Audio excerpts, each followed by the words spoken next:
Change in length क्या होता है, फाइनल लेंथ माइनस इनिशियल। तो फाइनल लेंथ क्या थी, जी डैश एच डैश, और इनिशियल लेंथ क्या थी, जी एच, अपॉन ओरिजिनल लेंथ कितनी थी, जी एच। अब देखिए, जैसा कि हम सब जानते हैं कि जो जी एच है, जी एच बिफोर बेंडिंग किसके इक्वल था, ई एफ के इक्वल। तो हम यहाँ पे जी एच को क्या लिख सकते हैं, ई एफ। तो नेक्स्ट लाइन में क्या हो जाएगा, G dash H dash minus E F upon E F. अब देखिए इस इक्वेशन में, तो ओरिजिनल लेंथ क्या है, ई डैश एफ डैश, यानी यहाँ पे अगर हम देखें जो ई डैश एफ डैश है वो इस पूरे आर्क सेगमेंट से आपको क्या मिलेगा, radius into angle subtended. Angle is equal to arc upon radius होता है, तो उस फॉर्मूले से आपको मिलेगा ई डैश एफ डैश की वैल्यू क्या मिलेगी, R theta, which is also equal to E F. Why it is equal to E F, because E dash F dash क्या थी, ये आपकी न्यूट्रल लेयर है, एंड न्यूट्रल लेयर में before bending and after bending कोई भी changes नहीं होते, तो इसलिए जो ई डैश एफ डैश होगा वो आपके ई एफ के इक्वल होगा। अब बात आती है length of layer G dash H dash की।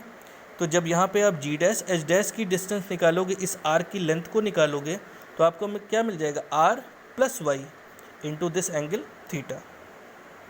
चेंज इन लेंथ हमने निकाला यहाँ पे, तो चेंज इन लेंथ जो ये फॉर्मूले में G dash H dash minus E F था, तो R plus Y into theta minus R theta, and delta L क्या हो जाएगा, तो यहाँ से जब आप इसको सॉल्व करोगे तो आपके पास सिर्फ बचेगा वाई थीटा। तो यानी डेल्टा एल क्या है, change in length, change in length आपको मिल गया वाई थीटा। स्ट्रेन निकाला Y theta upon R theta, यानी change in length upon original length कितनी थी, आर थीटा, यानी ई डैश एफ डैश या ई एफ के इक्वल करें। तो यहाँ से आपको first equation Y upon R मिल जाएगी। तो by definition of modulus of elasticity क्या होता है, ई जो होता है वो स्ट्रेस अपॉन स्ट्रेन होता है। तो ई को हम लोग यहाँ से क्या लिख सकते हैं, इसको इधर ले लिया और इसको इधर ले लिया, तो ई को हम लोग स्ट्रेन को क्या लिख सकते हैं, सिग्मा अपॉन ई।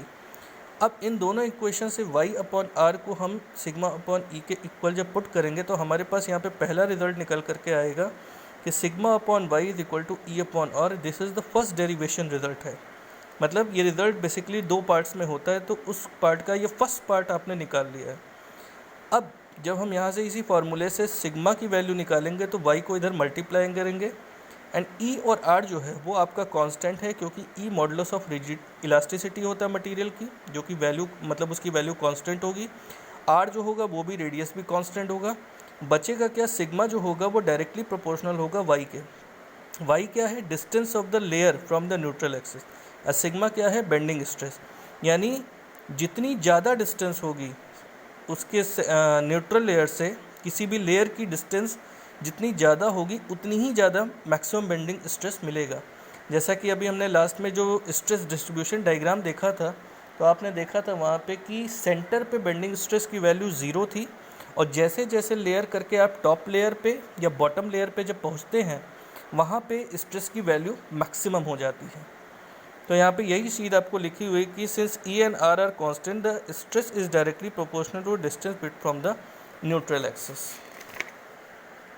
ठीक है, अब देखिए इसका सेकंड पार्ट डेरिवेशन का। सेकंड पार्ट में हमने किया क्या है, बेसिकली यहाँ पे एक क्रॉस सेक्शन ले लिया है। Now consider cross section of the beam, consider elemental strip, और यहाँ पे एक एलिमेंटल स्ट्रिप ले लिए जिसका एरिया आपको डी है, which is at a distance Y from the neutral axis से। अब इस स्ट्रिप पे फोर्स ऑन द स्ट्रिप अगर हम देखें तो क्या होता है, stress on the strip into area, क्योंकि स्ट्रेस क्या होता है, force upon per unit area. तो फोर्स हमें निकालना है, तो डी एफ क्या हो जाएगा, सिग्मा इंटू डी ए, और सिग्मा की वैल्यू आपने लास्ट अभी डेरिवेशन में जो निकाली थी, तो D F is equal to sigma क्या था, E upon R into Y into D A. अब ये हमारे पास फोर्स मिल गया। अब इस फोर्स का जब हम मोमेंट निकालेंगे, तो मोमेंट क्या होता है, फोर्स इंटू डिस्टेंस, यानी इस स्ट्रिप पे जो फोर्स लग रही है उसकी इस न्यूट्रल एक्सिस के से मोमेंट जब लेंगे, तो फोर्स ये हो गया, और प्लस डिस्टेंस क्या हो जाएगी, वाई। तो डी एफ इंटू वाई, तो डी एफ की वैल्यू यहाँ से पुट कर दी, E upon R Y D A into Y. तो डी एम क्या हो जाएगा, E upon R into Y क्या हो जाएगा, Y square into D A. अब आपको याद होगा जब मोमेंट ऑफ इनर्शिया पढ़ा था, तो integration of Y square D A क्या होता है, आई। तो टोटल मोमेंट जब आप निकालेंगे, तो बोथ साइड इंटीग्रेट जब आप करेंगे, तो डी एम से आपको मिलेगा एम, ई बाई आर आपका कांस्टेंट था, और ये हो जाएगा integration of Y square D A. अब integration of Y square D A क्या होता है, I, that is moment of inertia about the neutral axis. तो यहाँ से फॉर्मूला आपको मिलेगा m/i is equal to E/r।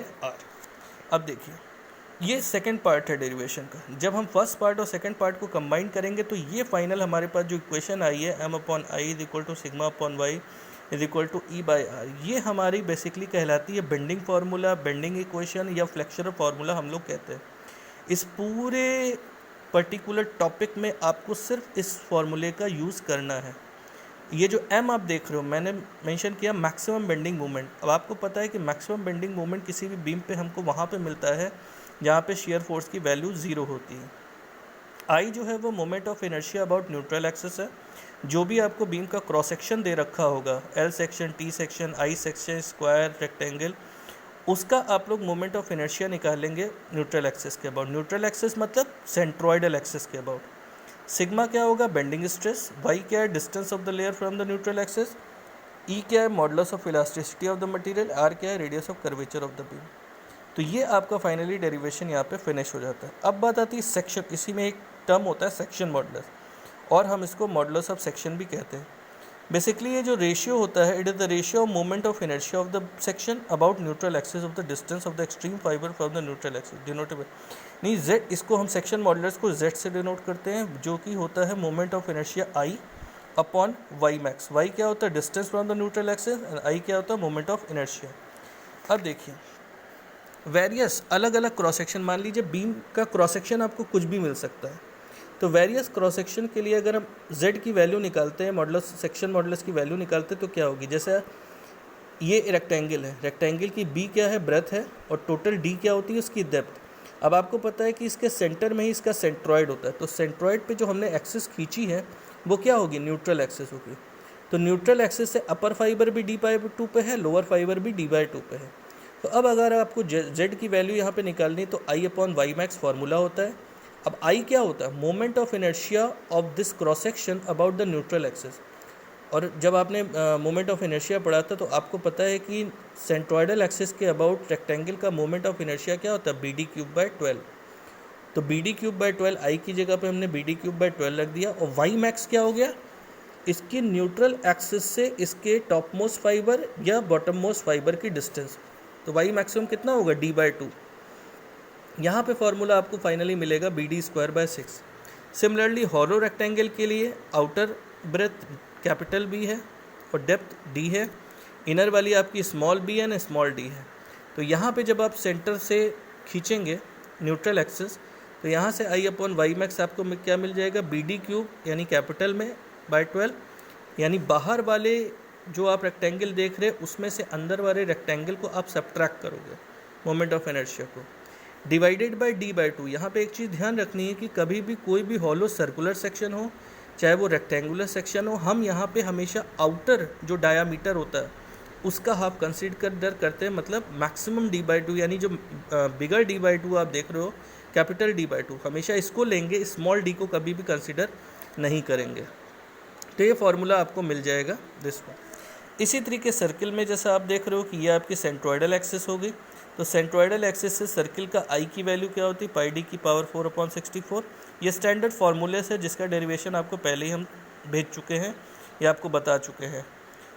y max क्या होता है? D/2, बट ऑब्वियस है कि टोटल डायामीटर है तो सेंटर से अपर तक की डिस्टेंस डायामीटर का हाफ होगी। तो यहाँ पे πd³/32, ये बहुत ही इंपॉर्टेंट फार्मूला है, इसको याद रखिएगा आप लोग। सिमिलरली हॉलो के लिए सेम चीज़ है, π/64 capital D⁴ minus small D⁴, and upon देखिए हमने यहाँ पे कैपिटल D/2 किया है, स्मॉल D/2 हमने नहीं किया है। मैंने अभी आपको यहाँ पे बताया था कि हमेशा हम आउटर डायामीटर को ही कंसीडर करेंगे, तो यहाँ पे हमको π/32 ये फार्मूला मिल जाएगा। ट्रायंगुलर सेक्शन में आपको पता है कि ये बॉटम से जो इस किसी भी ट्रायंगल का जो सेंट्रॉइड होता है बॉटम से h/3 डिस्टेंस पे एंड टॉप से 2h/3 डिस्टेंस पे होता है। ये बेस है, इसकी टोटल हाइट h होती है।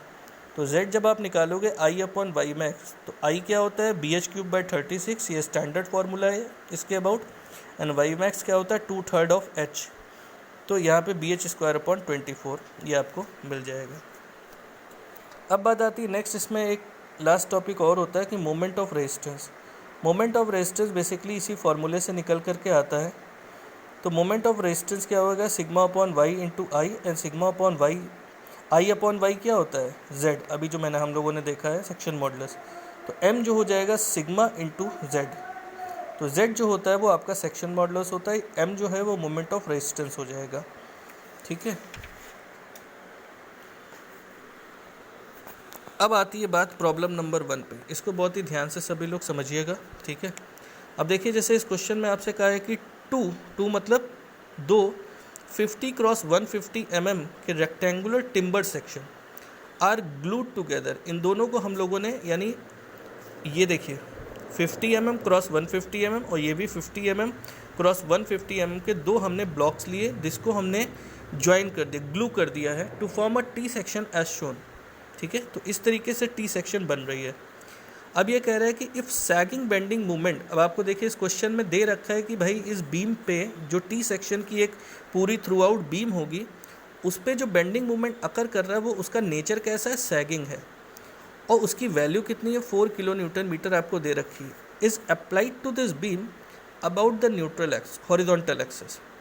आपको निकालना क्या है, find the stresses at the extreme fibre, calculate the total compressive force developed by the normal stress above the neutral axis and find the total force due to tensile bending stress। ये जो diagram है ये बाद में बनेगा, ये अभी नहीं बनेगा, आपको क्वेश्चन में सिर्फ अभी ये टी सेक्शन का डायग्राम ही दे रखा है। अब देखिए जो सबसे पहली चीज़ आपको गिवन है, यहाँ पे आपको गिवन है कि आपका सैगिंग बेंडिंग मोमेंट जो एम है, बेंडिंग मोमेंट क्या होता है, बेंडिंग मोमेंट को हम लोग एम से डिनोट करते हैं। तो एम आपको दे रखा है 4 किलो न्यूटन मीटर, इसको हम लोगों ने न्यूटन एमएम में कन्वर्ट कर लिया, तो 4 × 10⁻⁶ आपको मिल गया। आगे देखिए, we know that when beam sags upper fibre are in compression and lower fibre are in tension. अब आप सभी लोगों को पता है कि जब बीम के अंदर सैगिंग होती है तो अपर फाइबर जो होते हैं वो कैसे होते हैं, कॉम्प्रेशन में हो जाते हैं, और लोअर फाइबर आपके टेंशन में हो जाते हैं। अब हम निकालेंगे भाई ये जो टी सेक्शन मिला है, हमें पहले इस टी सेक्शन का सेंट्रॉइड निकालेंगे। जब हम सेंट्रॉइड निकाल लेंगे तो उसी सेंट्रॉइडल एक्सिस जो होगी, हॉरिजॉन्टल सेंट्रॉइडल एक्सिस, वही आपकी इस टी सेक्शन की न्यूट्रल एक्सिस कहलाएगी।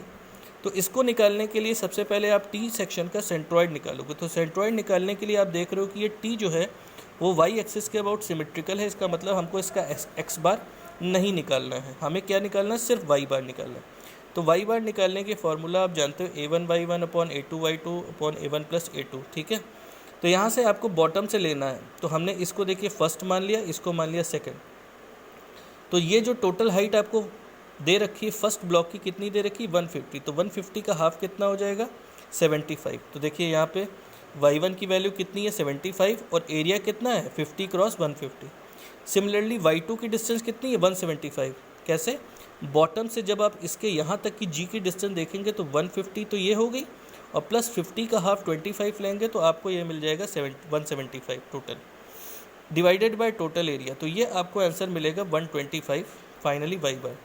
अब 125 का मतलब क्या है, बॉटम से 125 mm की डिस्टेंस पे आपने जो हॉरिजॉन्टल एक्सिस खींची है, यही आपकी इस टी सेक्शन की न्यूट्रल एक्सिस कहलाएगी।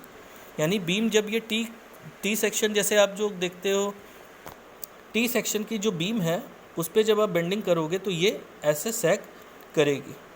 तो ये तो वाई बार आपने लेगा। अब आपको करना क्या है कि इस न्यूट्रल एक्सिस के अबाउट इसका मोमेंट ऑफ इनर्शिया निकालना है। तो मोमेंट ऑफ इनर्शिया निकालने के लिए आप जानते हो हमारे पास सिर्फ यहाँ पे 2 क्रॉस सेक्शन है, यानी 2 सेक्शंस हैं, यानी इस पूरे टी सेक्शन को हमने 2 पार्ट्स में डिवाइड किया हुआ है। तो आई क्या हो जाएगा, IX1, IXX1 एंड IXX2। अब देखिए जब हम इसके अबाउट निकालेंगे तो सबसे पहले इसका लेंगे, तो इसके पैरेलल कौन सा, 50 mm, तो 50 × 150 का क्यूब बाय 12 प्लस 75, यहाँ पे हमें पैरेलल एक्सेस लगानी है, तो ये तो BD³/12 फार्मूला हो गया, plus area into YC²। YC क्या होता है, YC मैंने आपको बताया था y1 - y बार। y1 क्या है, देखिए 75 है, और y बार आपने क्या निकाला था, 125। तो यहाँ पे देखिए हमने 125 से 75 को सब्ट्रैक्ट किया और उसका स्क्वायर कर दिया। चाहे 75 से 125 को सब्ट्रैक्ट करो, चाहे 125 से 75 को सब्ट्रैक्ट करो और स्क्वायर कर दो, प्लस अब हमें अपर वाले का लेना है। तो जो पैरेलल एक्सिस आप देख रहे हो, इसके पैरेलल में इसका सेंट्रॉइड G2 यहाँ पे होगा ना, बॉटम से G1 यहाँ तक की G की डिस्टेंस 125 थी और यहाँ तक कितना था, 170 है। 175 में से 125 जब माइनस करेंगे तो ये आपको मिलेगा YC2 की डिस्टेंस। अब देखिए यहाँ पे हमने लिया क्या, 150 इंटू 50 का cube by 12 plus 7500 into 175 minus 125 whole square. तो ये फाइनली आपको मिल जाएगा आई की वैल्यू mm की पावर 4 में। अब देखिए मेन चीज़ आती है, अब आपको आई की वैल्यू मिल गई, एम की वैल्यू मिल, मेन उसी फॉर्मूले को कंसीडर करना, m upon I is equal to sigma upon y. Sigma आपको निकालना है, m आपको गिवन था, आई आपने निकाल लिया है और y निकालना है। तो y bar is equal to y t. अब देखिए क्योंकि इस टी सेक्शन की बीम में आपका सैगिंग बेंडिंग मूवमेंट हो रहा है, तो आपको पता है कि न्यूट्रल एक्सिस से जो टॉपमोस्ट लेयर होगी, ये डिस्टेंस, ये आपकी क्या कहलाएगी, YC, एंड न्यूट्रल एक्सिस से जो बॉटम मोस्ट की डिस्टेंस कहलाएगी वो आपकी कहलाएगी YT। तो बॉटम तक की डिस्टेंस आप यहाँ पे देख रहे हो 125 है, तो इसीलिए हमने यहाँ पे YT को 125 ले लिया। और YC क्या हो जाएगा, टोटल यानी हाइट, टोटल हाइट मतलब 150 और प्लस 50 टोटल 200 हुआ। पूरे 200 में से जब YT माइनस करोगे तो बट ऑब्वियस है कि अपने आप YC की डिस्टेंस आ जाएगी। अब देखिए तो पहला क्वेश्चन, पहला पार्ट हमारा क्या कह रहा था कि find the stresses at the extreme fibre. Extreme fibre का मतलब ये है, ये जो न्यूट्रल एक्सिस है इससे टॉप मोस्ट फाइबर, ये आपका एक्सट्रीम फाइबर है टॉप मोस्ट, और ये आपका बॉटम मोस्ट एक्सट्रीम फाइबर है, इनकी आपको डिस्टेंस निकालनी है। तो हमने सबसे पहले फार्मूला क्या यहाँ पे यूज़ किया है, वही formula m upon I is equal to sigma t upon y t. हम यहाँ पे निकाल रहे tensile stress at bottom, bottom पे निकाल रहे हैं। m की जगह पे हमने m की वैल्यू पुट कर दी, i की जगह पे i की वैल्यू पुट कर दी, सिग्मा t को एज इट इज छोड़ दिया, एंड yt की डिस्टेंस 1। तो इस सभी में अननोन हमारा सिग्मा t था, सिग्मा t की वैल्यू आ गई। सिमिलरली हमने यहाँ पे sigma c upon y c put किया, यहाँ पे देखिए sigma t upon y t put किया था। अब हम एक बार वही फार्मूला यूज़ करके sigma c upon y c put करेंगे, तो हमारे पास सिग्मा c की वैल्यू आ जाएगी। ये तो हमारा फर्स्ट पार्ट के दोनों आंसर्स हो गए। अब सेकेंड पार्ट में आपसे पूछा क्या था, calculate the total compressive force developed by the normal stress above the neutral axis. अब आपको टोटल कॉम्प्रेसिव फोर्स निकालना। फोर्स क्या होता है, स्ट्रेस इनटू एरिया। तो जो हमने यहाँ पे अभी सिग्मा सी और सिग्मा टी की वैल्यू जो निकाली थी, उसको यहाँ पे हम स्ट्रेस डिस्ट्रीब्यूशन से डायग्राम से ड्रॉ करेंगे। तो ये स्ट्रेट लाइन, सिग्मा सी की वैल्यू 5.64 और इसकी 9 तो ये जो आप एरिया देख रहे हो और ये एरिया जो देख रहे हो, ये हमको निकालना है। तो हमने टोटल टेंसाइल फोर्स जो निकाला, फोर्स क्या होता है, area of tensile force into average tensile stress. तो एरिया ऑफ टेंसाइल फोर्स कितना है, 125 into 50। Area of tensile force 125 into 50, and जो आपका एवरेज टेंसाइल क्या हो जाएगा, 0 + 9.412 डिवाइडेड बाय 2।